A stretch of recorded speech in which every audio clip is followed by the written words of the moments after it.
Okay, malamang tayo po ay very familiar sa story ni David and Goliath. I grew up reading my Bible storybook, no? At isa po ito sa aking paborito na binabalik-balikan doon sa librong yaon. Alam naman po natin, nagtagumpay po itong si David na noon ay, ang sabi ng mga Bible scholars, ay nasa 12 taong gulang pa lamang. Pero nagapi niya itong higante talaga.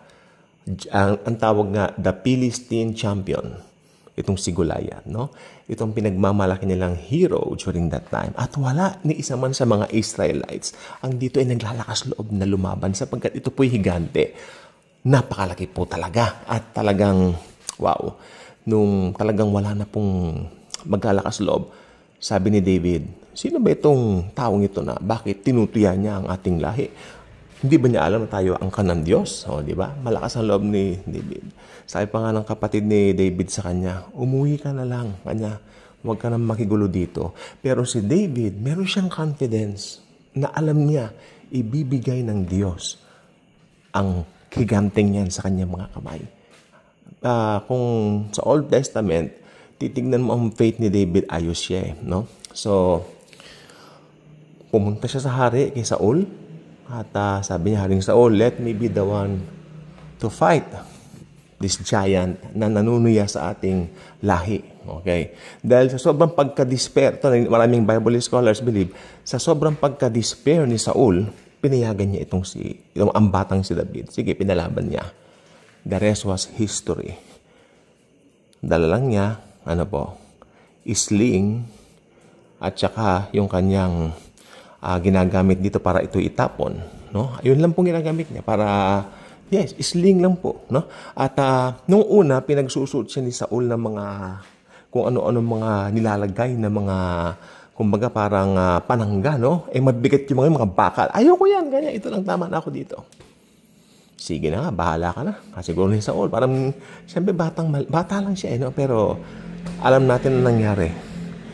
Sa araw na ito, sabi ni David, ibibigay ka ng Diyos sa aking mga kamay. The Lord will give you into my hands. Sabi ni Goliath. Sabi ni Goliath, bakit niyo ako pinapadala ng aso na para lumaban sa akin? Isang aso lang ang tingin niya na maliit. Pero the rest was history. Pinukol niya ang bato sa ulo. Sa pool, ang higante, ang champion ng mga Philistines.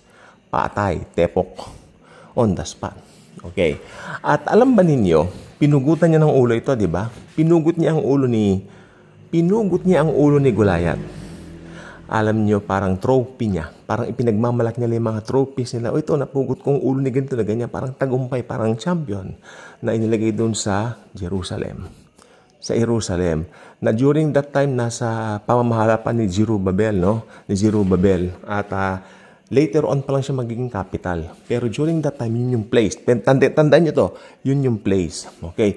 At maraming naniniwala ng mga Bible scholars, later on, syempre, tatanggalin nila yung mga ulo doon dahil mabubulok, magiging bungo. No? So ito, ang ayon sa mga Bible scholars talaga na marunong sa archaeology, no? Yung bungo, yung tinatawag na ulo ni Goliath na naging bungo na, no? Ito ay ibinaon nila sa isang bundok. Na sa kalaunan, ang bundok na yon ay tinawag na Golgotha. Kung saan ipinako ang anak ng Diyos na si Jesucristo after 1,000 years.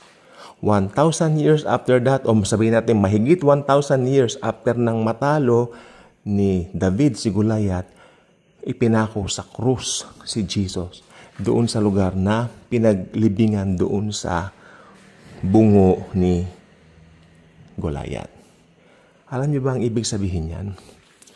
May nakalagay pong hula sa Bible na tatapakan ng anak ng Diyos ang iyong ulo. Di ba doon sa serpent? Tatapakan niya ang iyong ulo at ikaw naman, tutusukin mo ang kanyang paa, yung heels niya. Kaya di ba si Jesus, yung kanyang paa nabutasan ng pako? At yung dugo ni Jesus, yan po ang dumaloy. Kaya tignan niyo po ito, ha. Later on, yung lugar na pinagbaunan sa bungo ni Goliath, naging Golgota. Doon nakatirik ang krus ni Kristo, ang anak ng Diyos, makapangyarihan ng kanyang dugo. At si Goliath, sinisimbolo niya roon si Satanas, si Taning. Kaya nung si Jesus nakapako doon sa krus ng Kalbaryo, yung dugo niya dumadaloy mismo, no? At nadudurog ang ulo ni Satanas. Yun yung bungo ni Goliath. Simbolismo lang po yun. Okay? At ito po ay talagang mind-blowing ito nung marinig po namin to sa isang magaling na preacher.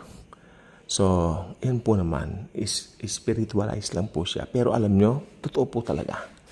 No? Kaya Golgotha, hindi rin po malayo yung pangalan. Golgotha, Goliath. Hindi po ba? It could be. It could be. Pero importante, tignan po ninyo, nakapako dun si Jesus, at yung dugo niya sa kanyang mga paa na binutasan, tumutulo ang dugo, marami umaagos yan, at literally si Satanas nadudurog dahil talunan na po siya. Alam niya na bibilang na ang kanyang mga araw. Kaya ngayon, double time si Satan sa pagkuha ng mga magiging kasama niya na itatapon sa Gehenna. At bad news para sa ayaw mag-receive ng gospel ni Jesus, sapagkat ang candidate, most likely, na makasama niya ay ang mga unbelievers. Yung mga nag-reject ng tahasan sa anak ng Diyos na ipinako sa krus ng Kalbaryo para tubusin ang kasalanan ng sanlibutan. I will lead this question. Did you accept Jesus as your personal Lord and Savior? If not, now is the right time.